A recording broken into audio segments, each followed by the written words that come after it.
The White House says President Biden will unveil his massive infrastructure plan during a speech in Pittsburgh on Wednesday. The plan is expected to cost more than $2 trillion.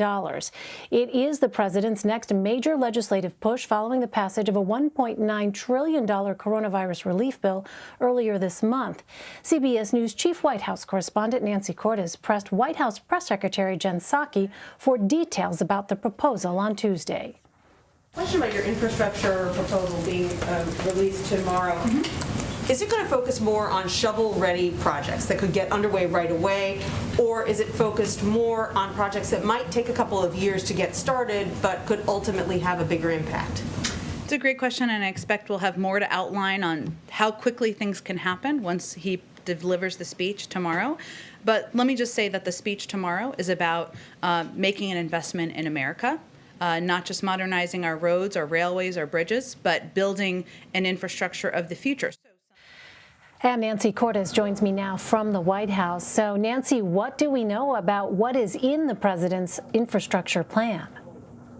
Well, Elaine, we know that it's about $2 to $3 trillion worth of spending on everything from rail to roads to bridges to ports to broadband to the electrical grid and on and on. Anything that you would think of falling under the category of infrastructure. And the White House wants to pay for all of it with tax hikes, both corporate tax hikes and hikes on the wealthiest Americans. So those are the people who would expect to pay more if the White House manages to get this plan through Congress. Essentially, they want to roll back a big chunk of the Trump tax cuts from 2017. And so, as you can imagine, Republicans are already opposed to that plan.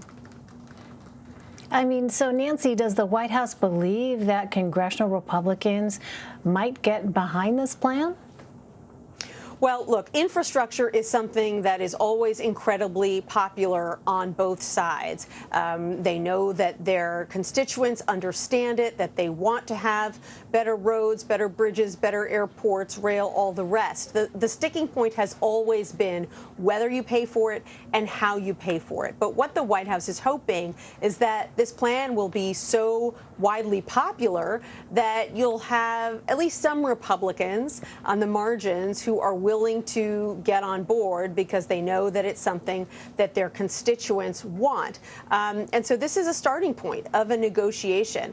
The White House saying right now that they want to go big and pay for all of it with tax increases. That's not something they were saying even a couple of weeks ago, but perhaps what they're doing is sort of coming in strong with a negotiating position that they'd then be willing to roll back and scale back some of those tax hikes in a way that they think might enable them to get some Republican lawmakers on board. If they don't, they still have a chance of passing this in the House and the Senate, but they need to keep every single Democrat in the Senate on board. They'd also need to be able to pass this massive bill using reconciliation, that same budget process they'd used the last time, which means that the Senate parliamentarian has to get involved, take a look at the legislation and determine whether it qualifies. So there are a lot of hurdles ahead, Elaine, but over the next 24 hours, you're going to see a lot of shock and awe as the White House rolls out this plan, which they argue is exactly what the public wants right now. All right, well, let's turn to the pandemic. Government health officials are warning of another wave of coronavirus cases. CDC Director Dr. Rochelle Walensky said she felt a sense of impending doom over the recent rise in infections.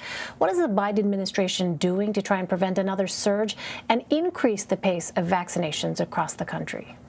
Well, they're urging governors publicly to either reimpose mask mandates if they've lifted them or keep them in place if they can.